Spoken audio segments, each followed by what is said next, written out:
আর 2-3 মাস পরে যে যখন অ্যাডজাস্ট হয়ে যাবে না, তখন দেখা গেল যদি হাঁটার ইয়ে আসে, তখন এগুলো আরও একটু ছোটো করে দেবেন। আমার আইলে আপনি একবার দেখে একটা দিবেন আমার আমার কিছু কথা আছে। আমার সাথে আমাদের এটা যতদিন ইয়ে আছে।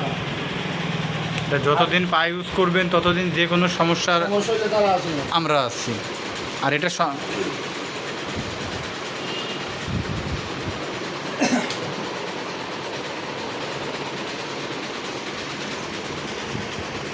আর যে জুতা আগে বড় হয়ে যেতে নাই পরে অন্য জুতা আগে বড় হয়ে যেতে বেলটালা জুতা ই করতে পারবেন। বেলটালা জুতা দিলে বালু টালু লাগে অনেক সময় নষ্ট হয়ে যায়।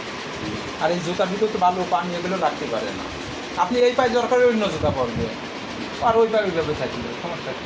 এটা তো আমার সমস্যা না, কদিন পরে খুললে পরিষ্কার হয়ে দিলাম। আপনি এই পায়ে অন্য জুতা পরবেন, এই পায়ে আপনি পঞ্চ দেবেন, সমস্যা কি? আর বুঝতে কোনো সমস্যা আছে? আর যে কোনো সমস্যা হলে তার ফোন নম্বর আছে। হ্যাঁ, আর প্রথমে করলে একবারে যে বেশি করবেন তা করি না। প্রথম তো তাই আমরা সকাল থেকে আস্তে আস্তে প্র্যাকটিস করা উচিত। তার যাতে আপনি সকালে একটু হাঁটাচলা করলে, দুপুরে একটু হাঁটাচলা করলে, যাতে আস্তে আস্তে সহনীয়ভাবে ব্যথাগুলো ইয়ে হয়ে যায়। কারণ হাঁটুতে আপনার প্রেশার দিতে, আর তো সব কারণ আপনার ধরে রাখবেন কি? আর এই যে না